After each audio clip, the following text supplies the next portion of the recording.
I'm sharing my screen. So just let me know if it is visible, the full screen is visible. Is it okay? Yep, it's all good. Looks great. Yeah, thank you. So as Professor mentioned, so I recently graduated from IIT Madras. So I worked with Professor Ravi Shankar Kotada and B.S. Murthy. So one of them is known in the field of nanomaterials and another is known for this deformation and high temperature creep. So I was lucky enough to work with both of them very closely. So today I will be sharing my PhD work. So I have planned, the title of my work is like synthesis and deformation behavior of chrome, moly, niobium, titanium, tungsten, refractory high entropy alloy. So the outline is as follows. So why we need high temperature materials, its characteristics, so why refractory HEAs, how they can be classified, what is their deformation behavior, and why we chose this composition, their synthesis and deformation behavior.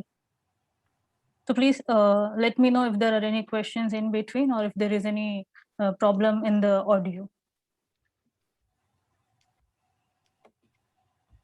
So to start with, we know that we need high temperature materials, or its need can be understood from this very famous equation. So we also know when we can increase the TH, that is when a material can withstand very high temperature, its efficiency can be improved. So for that, we need a material which has very high melting point.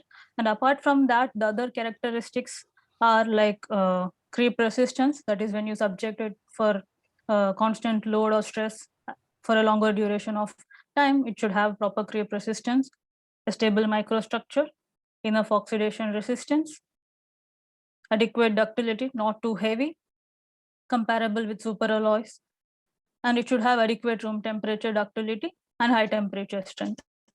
So these are the characteristics which we have to keep in mind when we design any high temperature material.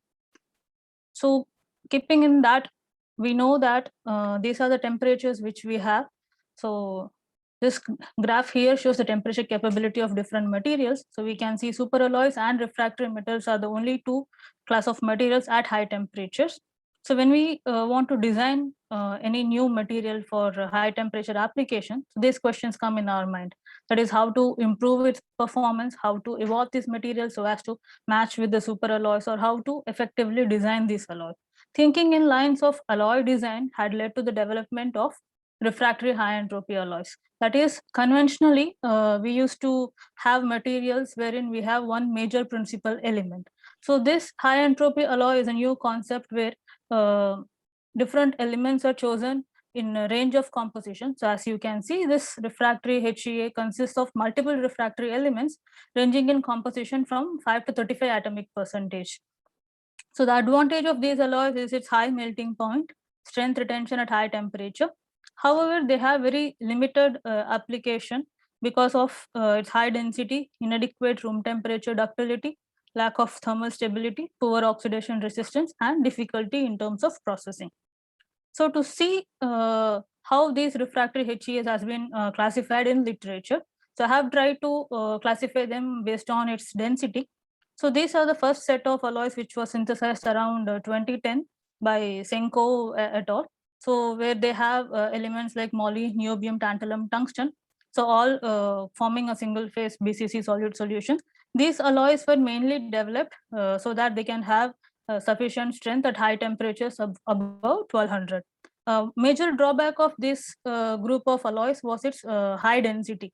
So they had density something like 13.5 to 14 gram per centimeter cube. So later on, they chose these elements, that is hafnium, niobium, zirconium containing alloy. These group of alloys showed excellent combination of strength and ductility. They had almost 50% of compressive ductility at room temperature. This is a unique feature about these alloys. So most of this deformation work has been done only on this set of alloys. So later on, they synthesized another group of alloys wherein they had aluminium. So this aluminium helps in the formation of a B2 phase, wherein like similar to superalloys, here we have a B2 plus BCC as a basket weave structure. So the major drawback of this set of alloys was its high their thermal stability. So as we have elements like aluminum, zirconium, and hafnium, so they tend to form some kind of aluminum zirconium intermetallic phase when you do long temperature heat treatment. So that was the major drawback of this set of alloys. And later on, they developed this low density refractory alloys, wherein you have elements like chromium, titanium, and vanadium, which can reduce the density of this alloy system. However, they formed Lave's phase at later stages of deformation or heat treatment. So this slide gives us an overview of how these refractory HEs are developed over the last decade and how we can group them according to density here.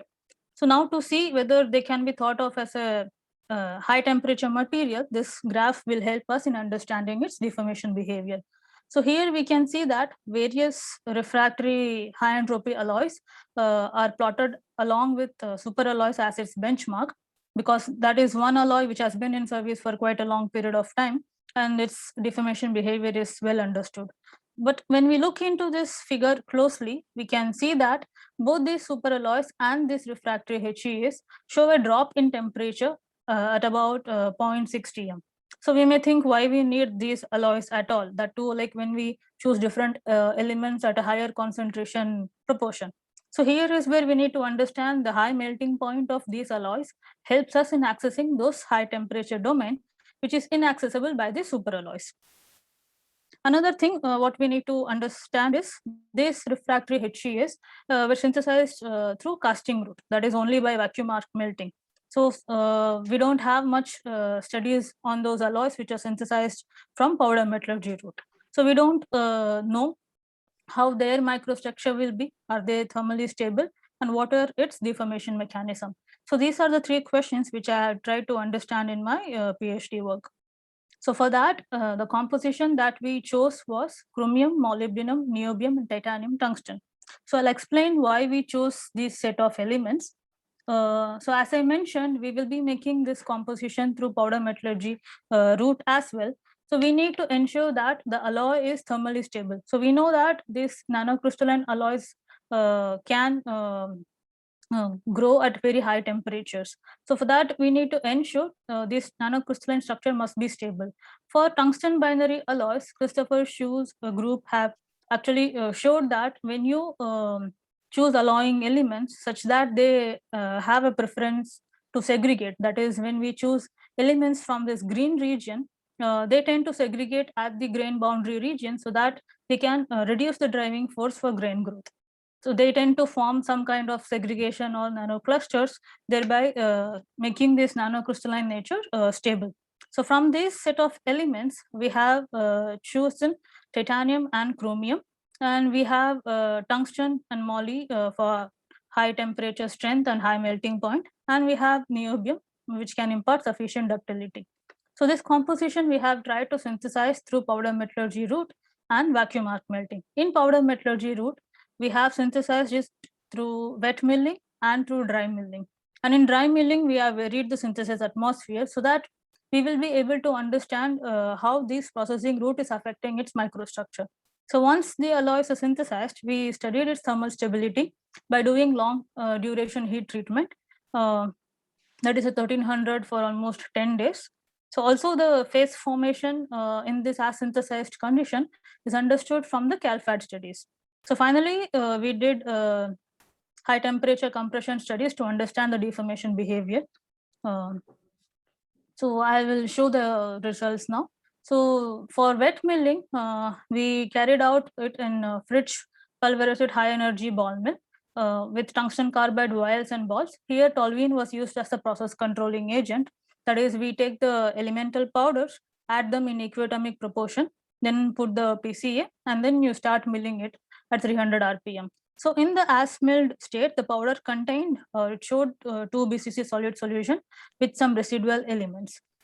We could observe that we had some carbon contamination which came up from the PCA, that is toluene. So after sintering, what we could see was this kind of a microstructure. So wherein here we can see that we have different contrasts, which means we have different phases present in the material. So here the light gray phase, which is like a matrix, that is the BCC1 phase present in major proportion. And we have white contrast, which was BCC2, rich in tungsten. And we have a gray region identified by the green dot here, which was found to be rich in moly. And we have a darker gray region, which was rich in Cr2Nb lavase phase. So when we try to understand this lavase phase formation, so we could see that in the in the powders, milled powder condition, we had these residual elements which combined upon sintering and resulted in the formation of this lavase phase. Also, the carbon contamination which we had from the toluene reacted with titanium, which is the most reactive element in the alloy, and it formed titanium carbide.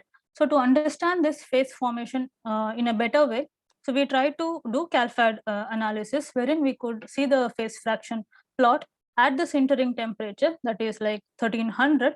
So at 1300, if we see, we have titanium carbide and BCC. So CalFAD can actually predict the major phase, and it can predict the possible secondary phase in this condition. So we may wonder why or how we can use CalFAD for a non-equilibrium route like powder metallurgy. So here is where we need to understand that CalFAD analysis is actually helping us in predicting what could be the possible secondary phase even when the contaminants are present in a very minor proportion.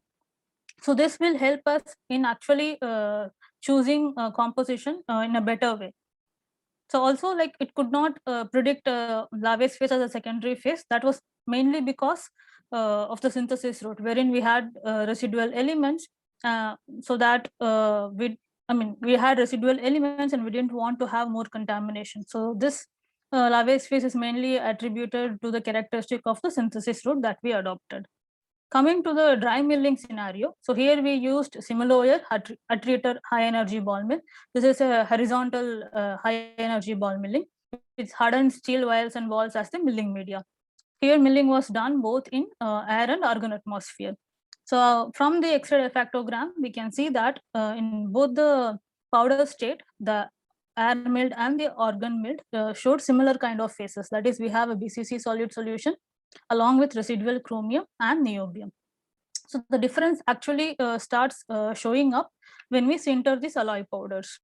So here is the microstructure of the alloy, which was synthesized in air atmosphere. We can see that we have a major BCC phase along with sigma, titanium oxide, and a mixed carbide.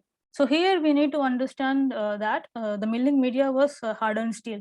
So the sigma phase formation is attributed mainly because of the iron contamination which comes from this milling media.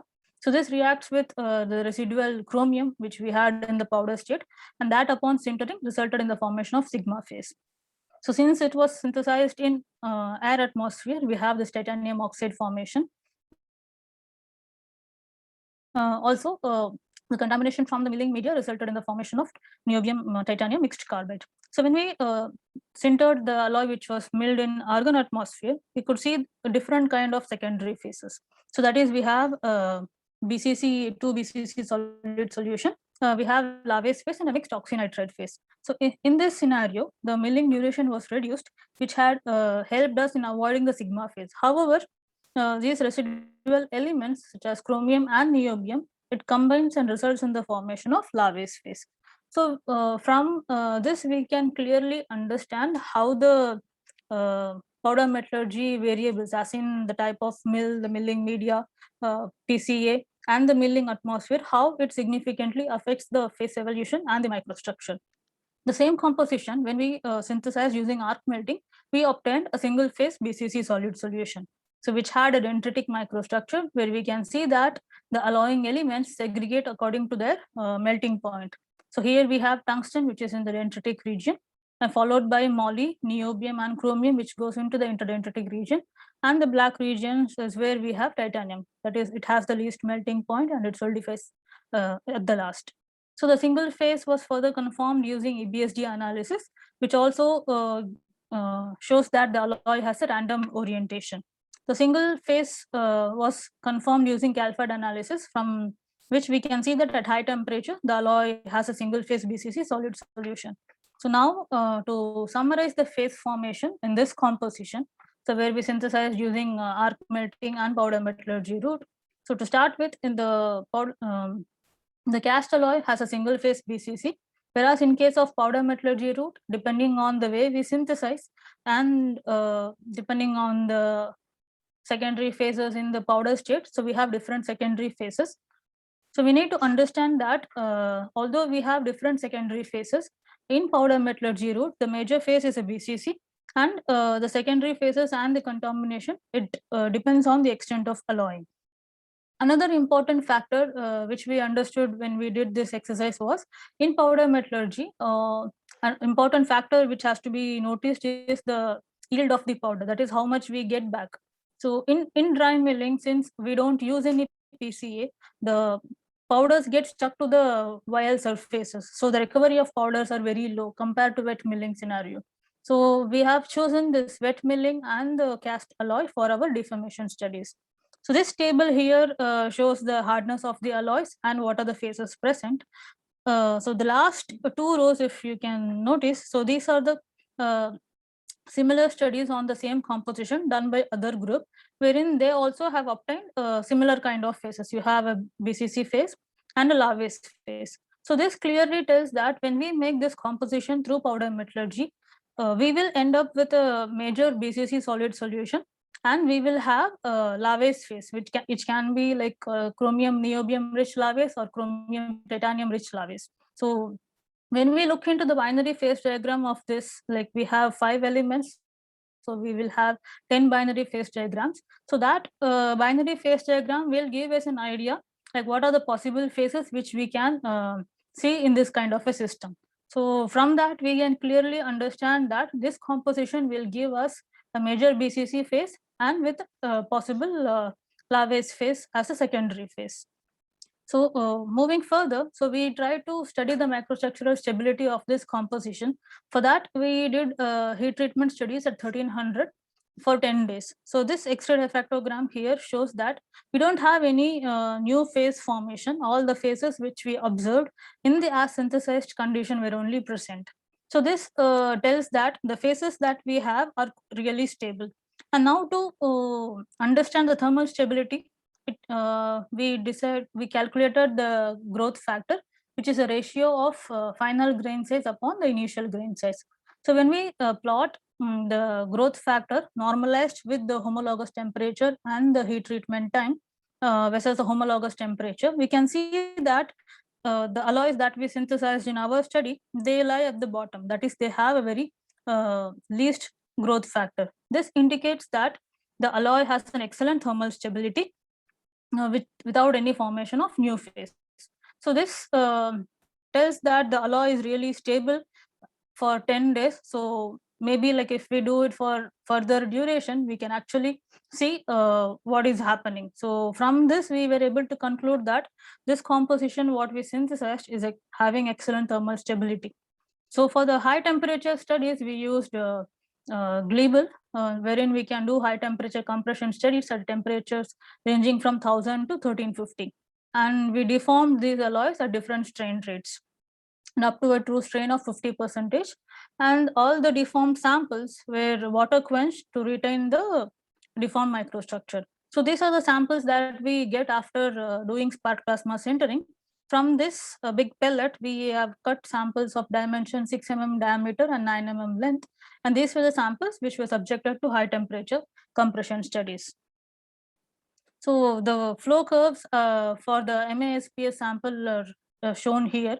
So at low strain rate, we can see that at 1000, the alloy is brittle, which means it has a very high ductile to brittle transition temperature.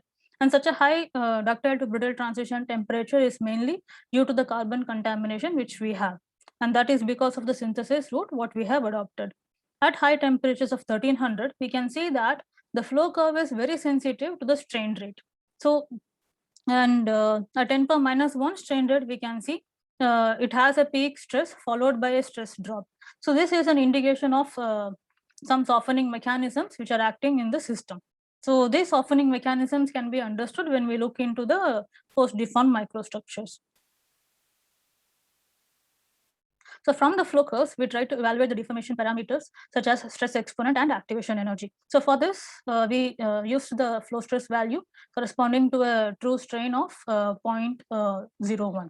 So we can see that we have a stress exponent of 3 and an activation energy of 495 kilojoule per mole. So these deformation parameters we evaluate so that we get an idea what could be the deformation mechanism. So conventionally, if we go by these values, it indicates that some kind of dislocation activity is the deformation mechanism. So we also saw that the flow curve at high temperature is very sensitive to the strain rate. So we thought, why not evaluate these parameters as a function of strain and strain rate. So when we did that exercise, we could see that the stress exponent varies from 2 to 3. Also, the activation energy varies significantly at different strain rates. So this clearly indicates that the flow stress is a strong function of temperature, strain rate, and strain. This gives us a strong message that as we deform the alloy, the microstructure is changing. That is, the stress exponent of 2 indicates it could be grain boundary sliding could be the deformation mechanism, and a stress exponent of 3 indicates the dislocation governing activity can be the deformation mechanism. So what we understand is that we cannot establish the mechanism without looking into the microstructure as we do for conventional alloys. So when we looked into the microstructure, we could see that we have strong flow localization. So that is, if we look at the microstructure of the alloy deformed at 1300 and 10 power minus 3 strain rate, we can see that the faces deform both in the inside band region and the outside band region. That is, this is the direction where we applied stress, and we have the flow localization happening perpendicular to the stress direction. So from this inside band and the outside band region, we can see that the faces deform to a larger extent when they are present in the inside band region. So to understand that, we try to calculate the aspect ratio, as in the L upon W for different faces. So from this, we could see that the aspect ratio for the BCC2 phase at different conditions, that is at 1250, 1300, and 1350, for different strain rates, the aspect ratio of this BCC2 phase is more compared to other phases, which means that particular BCC2 phase is a softer phase, and that is taking up more strain. So to confirm that fact, we did room temperature nano indentation studies. That is, we take a region of interest wherein we have different phases, so that when we do multiple indents, we get accelerated property maps such as hardness map and reduced modulus map. So when we take this image here, we have a whiter phase, which is a BCC2 phase. Corresponding to that, we have hardness, which is the least in the scale. And if we take this darker phase, it has the highest hardness. So when we correlate this aspect ratio and the nano indentation studies, we can see that the BCC2 phase is a softer phase having a maximum aspect ratio, which is followed by Lave's phase in titanium carbide. So this analysis gives us an idea, as in like how different phases are behaving. So here we have a BCC2 phase, which is taking up more strain compared to other phases. So this microstructure, what we have is actually a composite of a softer phase and a harder phase. So to understand the softening mechanisms happening in this system, so we did EBSG analysis, which will help us in understanding the dynamic recrystallization. So as you can see, so the IPF maps here shows how these grains are in the inside band and the outside band region. So we can clearly see that at the interface of BCC and titanium carbide, we have very fine grains present. So this clearly confirms the occurrence of dynamic recrystallization in this kind of alloy system. Also, we can see that in the IPF map, within each grain, we have some kind of orientation gradient. This is very classic behavior of a system wherein we have a combination of softer phase and a hard phase. So to understand the recrystallized fraction, so we did grain orientation spread analysis, wherein we can see that the recrystallized fraction increases with increase in strain rate and it decreases with temperature. So putting together these facts, we were able to understand that in this alloy system, that in the MASPS condition, we have continuous dynamic recrystallization taking place. We also saw that we have some kind of flow localization. So to understand at what strain this flow localization happens, we did some independent intermittent strain tests. That is, we stopped tests at various strain levels to see what is happening. So for instance, I'm showing the deformed microstructure after 30% true strain, wherein we were able to capture the flow localization. So this clearly tells us that flow localization can occur anywhere beyond a true strain of 0.2. So when we did this exercise, we were also able to see that the alloy develops a strong 111 texture, which is characteristics of BCC deformation texture. So this 111 texture intensity was found to be maximum at a strain rate of 10 power minus 2. So this is this is known as the gamma fiber texture, which is seen in case of rolling as well. So now to understand the deformation mechanism, we did some TEM studies. So here for the condition I have mentioned here, so we could see significant dislocation activity in the BCC grains, indicating a dislocation glide of 1/1 dislocation. This confirms the mechanism to be dislocation glide at this condition where the sample is deformed up to a true strain of 50%. So now coming to the cast alloy, the flow behavior of the cast alloy is understood from this figure, wherein we can see that this alloy has very high strength compared to the MASPS sample. So one thing we need to keep in mind is that this cast alloy, to start with, has a BCC solid solution. It's a single phase alloy. So after deformation, when we looked into the microstructure, we could see some kind of precipitation happening in the interdendritic region. From the EDS elemental mapping, we could confirm that these were Lave's phase with this composition. So this Lave's phase actually forms because of the thermal exposure and not actually because of deformation. So now we know that this alloy has some kind of precipitates after exposing to high temperatures. So to look into the structure more carefully, we did some TEM analysis, wherein we were able to see strong dislocation activity and some subgrain formation. So now we have a single phase BCC solid solution, Lave's phase, and dislocations which are present. So we don't know what is the actual reason why we have this high strength in the cast alloy. So for that, we try to understand the contributions towards the overall strength from this equation, which will give us an idea what could be the contribution from each factor, as in like how much is the grain size contributing, what is the role of precipitates, and how much comes from the dislocation strengthening.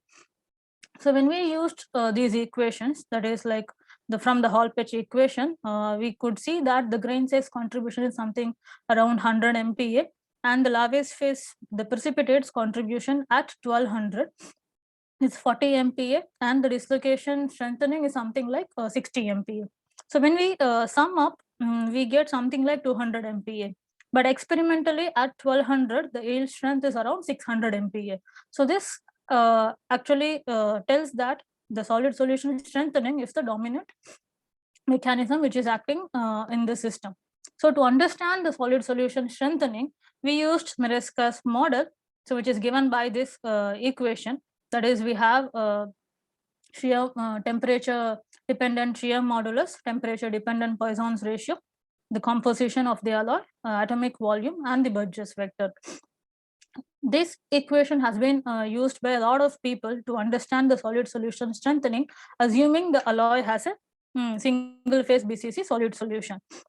So conventionally, people use the material constants such as shear modulus and Poisson's ratio, what we get from the density function theory or embedded atomic model. So here in our analysis, we thought why not use the values from the literature and see how it is affecting the prediction. So for that, we chose the material constants from various sources, as in from Ashby and Frost textbook, from Materials Project database, and from our nano indentation studies. So to check whether our hypothesis or our way can be used, so we took an alloy which was already studied in the literature. So the blue dots here indicate the yield, experimentally observed yield strength, and the solid line here shows the values which they obtained from the DFT analysis. So when we try to use this equation, but using the material constants which we have from literature, we get these lines, that is the lines denoted with the dotted lines. So we can see that our range, it lies over a range of values, and it is much more closer to the experimentally observed values. So from this, what we understand is that the material constants value, it strongly affects the model. That is, the model is very sensitive to the what value of the shear modulus and Poisson's ratio we use. So the same analysis when we did for our composition, we could see that the absolute value of the yield strength, it follows the choice of shear modulus. That is, when I choose the shear modulus from Ashby and Frost database, it lies from 680 to 750. When I use from the materials project database, depending on the error values of the shear modulus, it lies from 580 to 750. So this clearly indicates how sensitive the model is for the choice of material constants. Also, we could see that how the yield strength varies with temperature depends on the variation of Poisson's ratio. This is a point which is not much discussed in the literature. And from this, what we understand is the experimental evaluation of these material constants, especially shear modulus and Poisson's ratio, is very crucial in improving the prediction capability. So to compare how the behavior of this alloy composition is with other HEAs, so we have plotted a specific yield strength versus homologous temperature. So we can see that at 0.5 TM, the MASPS sample has the highest strength. However, the strength decreases drastically at higher temperatures. Coming to the cast alloy is on par with the literature, and it is it is having a much higher strength compared to moly, niobium, tantalum, tungsten, which was one of the first synthesized HEA. So we can say that we are in the right direction wherein this kind of composition can be thought of a high temperature structural material. So to conclude, so the same composition was synthesized using powder metallurgy and casting route, which brings us the influence of processing route on the microstructure. Also, CalFAT analysis helps in predicting the BCC phase, and it gives an insight about the possible secondary phase formation, even when the contaminants are present in a smaller fraction. Also, the composition has excellent thermal stability, wherein no new phase was formed. Coming to the deformation behavior, in the MASPS alloy, we could see dynamic recrystallization and flow localization as the softening mechanism, and dislocation glide was observed to be the deformation mechanism. Whereas in case of cast alloy, solid solution strengthening was the contributing factor for high strength of this alloy system. And also the yield strength variation at high temperature of the cast alloy was significantly affected by the choice of material constants. So this is what we could understand from my PhD work. So thank you. If you have any questions, I'll be very happy to address them. Thank you very much. Thank you for the extensive presentation. Thank you. I guess Wes can just stop recording now. So